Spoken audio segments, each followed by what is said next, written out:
Hello friends, मैं हूँ गीत। स्वागत है आप सभी का मेरे चैनल गार्डनिंग विद गीत कुमार में। आज का जो हमारा प्लांट वीडियो टॉपिक है वो है फ्रेंड्स कि प्लांट्स की ग्रोथ क्यों नहीं होती है।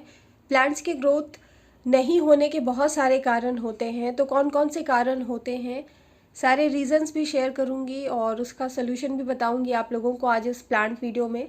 अच्छा लगे वीडियो तो लाइक शेयर एंड सब्सक्राइब ज़रूर करें मेरे चैनल गार्डनिंग विद गीत कुमार को। तो स्टार्ट करती हूँ वीडियो। तो बहुत सारे ऐसे प्लांट्स होते हैं फ्रेंड्स जिनकी ग्रोथ अचानक से रुक जाती है या फिर बिल्कुल होती ही नहीं है।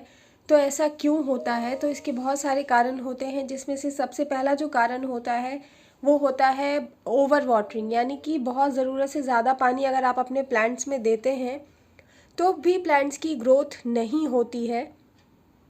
ये पहला कारण होता है। दूसरा जो कारण होता है वो होता है कि पेस्ट या किसी इंसेक्ट का आपके प्लांट के ऊपर अटैक हुआ है, प्लांट्स को बुरी तरह से डैमेज किया हुआ है किसी इंसेक्ट या फंगल इन्फेक्शन ने।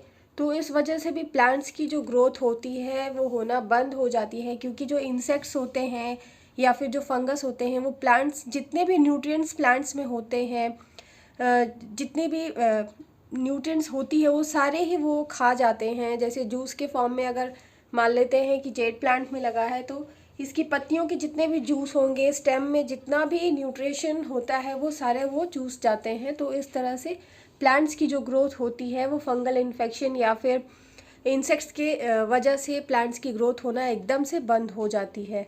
तो दूसरा कारण हो गया इंसेक्ट्स या पेस्ट की वजह से। तीसरा जो कारण होता है फ्रेंड्स, मैं आप लोगों को प्लांट दिखाकर समझाने की कोशिश करती हूँ कि ये जो प्लांट है, जैसे कि अगर जब भी आप कोई नया प्लांट लेते हैं तो वो छोटे से पॉली बैग में लगा होता है। तो मान लिया कि इस तरह का ये पॉली बैग में लगा है और इसकी जड़ें इतनी ही ऊपर लगी हुई हैं। तो इतनी ही जितनी इसकी जड़ें ऊपर की तरफ है, आप जब भी गमले में रिपोर्ट करते हैं नए प्लांट को तो उसकी जड़ों को ज़रूरत से ज़्यादा मिट्टी से ना भरें। जितनी दिख रही है अभी, जैसे कि अभी इतनी इसकी जड़ें दिख रही है बाहर की तरफ, तो इसकी मिट्टी जब भी आप गमले में लगाते हैं तो इसकी जड़ें बिल्कुल इतनी ही दिखनी चाहिए, उसको ज़रूरत से ज़्यादा मिट्टी से ढके नहीं। ऐसा करने से अगर ज़रूरत से ज़्यादा मिट्टी आप डाल देते हैं जड़ों के ऊपर तो इसकी वजह से भी जो ग्रोथ होती है प्लांट्स की एकदम से रुक जाती है। इसके अलावा भी बहुत सारे कारण होते हैं। इसके अलावा जो कारण होता है फ्रेंड्स, रूट बाउंड होता है। रूट बाउंड मतलब कि जो प्लांट आपने जिस गमले में लगाया है उसमें जड़ें जो हैं प्लांट्स की ज़रूरत से ज़्यादा फैल गई हैं और प्लांट्स को मिट्टी बहुत कम मिल रही है, जिसकी वजह से प्लांट्स जो है वो न्यूट्रिशन नहीं ले पाता है और प्लांट्स की ग्रोथ नहीं हो पाती है। इसके अलावा जो रीज़न होता है वो होता है अंडर वाटरिंग या बहुत कम पानी देना। बहुत कम पानी अगर आप अपने प्लांट्स को देते हैं तो उस कंडीशन में भी प्लांट्स जो हैं अपनी ग्रोथ नहीं कर पाते हैं, क्योंकि जब भी हम प्लांट्स में पानी देते हैं तो मिट्टी गीली होती है और प्लांट्स को बहुत आसानी से वो फिर प्लांट से न्यूट्रिशन ले पाता है।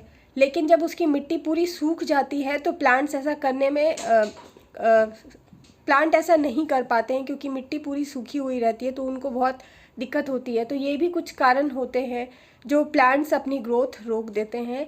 इसके अलावा कुछ ऐसे प्लांट्स होते हैं जिसकी मान लेते हैं फ्रेंड्स की, जैसे कि ये सिंगोनियम प्लांट है, तो ये इनडायरेक्ट ब्राइट लाइट की ज़रूरत होती है या फिर इसे सुबह की 1 से 2 घंटे की हल्की धूप की भी ज़रूरत होती है। तो कहने का मतलब ये है कि अगर इस प्लांट की रिक्वायरमेंट है कि इसे सुबह की 1 से 2 घंटे की धूप मिले या फिर इनडायरेक्ट ब्राइट लाइट मिले, लेकिन हम इसको सनलाइट में रख देते हैं, यानी कि धूप में रख देते हैं, तो वहाँ पे ये प्लांट पूरी तरह से मर जाएगा। तो कहने का मतलब ये है कि अगर जिस प्लांट की रिक्वायरमेंट जिस तरीके की है सनलाइट की, उसी तरह उसको प्रोवाइड किया करें। अगर इंडोर प्लांट है, अगर उसको ब्राइट लाइट चाहिए तो उसको ब्राइट लाइट में ही रखें। अगर उसको धूप वाले प्लांट्स हैं, आउटडोर प्लांट्स हैं, तो उसको धूप में ही रखें, तभी वो प्लांट्स जो हैं अपनी ग्रोथ कर पाएंगे। वैसे तो सनलाइट यानी कि धूप सारे ही प्लांट्स की ग्रोथ के लिए इम्पॉर्टेंट होते हैं। तो जितने भी प्लांट्स आपने अपने घरों में रखा है सबको धूप ज़रूर दिखा दिया करें। जो इंडोर प्लांट्स हैं उनको सुबह की हल्की धूप की ज़रूरत होती है 1 से 2 घंटे की, और जो आउटडोर प्लांट है उनको तो धूप मिल ही जाता है। उनको तो धूप में अगर आप रखेंगे तभी उसमें, अगर फ्लावरिंग प्लांट है तो फ्लावरिंग भी होगी और ग्रोथ भी प्लांट्स की अच्छी होती है। इसके अलावा फ्रेंड्स, अगर आप अपने प्लांट में ज़रूरत से ज़्यादा फर्टिलाइज़र डाल देते हैं तो भी प्लांट्स की जो ग्रोथ होती है वो रुक जाती है। तो अगर आप ज़रूरत से ज़्यादा प्लांट्स में अपने फर्टिलाइज़र डाल दिया है आपने, तो उसमें पानी थोड़ा कुछ दिनों तक ज़्यादा दिया करें, और पानी जब पूरा निकल जाता है तो ऐसा 2-3 दिन या 4 दिन तक करते रहें। तो इससे क्या होता है कि जितने भी जो फर्टिलाइज़र ज़रूरत से ज़्यादा मिला हुआ है प्लांट को, वो नीचे से लीक आउट होता रहता है, निकलता रहता है पानी के साथ, और फिर बैलेंस बन जाता है कुछ दिनों में मिट्टी में फर्टिलाइज़र का, और फिर आपका प्लांट ठीक हो जाएगा। इसके अलावा प्लांट्स की जैसे मैं बताऊं फ्रेंड्स कि अगर इंडोर प्लांट्स है तो उनको हल्की मिट्टी की ज़रूरत होती है। जैसे एक हिस्सा मिट्टी के साथ एक हिस्सा सैंड यानी बालू बजरी रेत जिसको बोलते हैं वो मिला दिया, या फिर कोकोपीट मिला के हल्की मिट्टी प्रोवाइड करते हैं, तो प्लांट्स की ग्रोथ अच्छी होती है। लेकिन अगर इस प्लांट को हम, जैसे कि इंडोर प्लांट्स हैं, उनको हम बिल्कुल सिर्फ मिट्टी में लगा दें तो उसमें वो सरवाइव नहीं कर पाता, क्योंकि पानी की वजह से वो जड़ें बहुत जल्दी उसकी ख़राब होने लगती हैं, फंगस बहुत जल्दी ख़राब कर देते हैं इंडोर प्लांट्स को।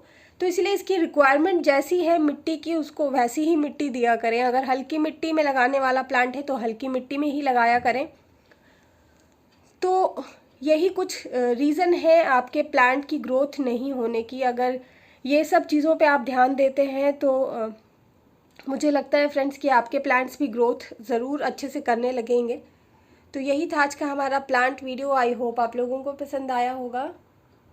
आया हो तो लाइक शेयर एंड सब्सक्राइब ज़रूर करें मेरे चैनल गार्डनिंग विद गीत कुमार को।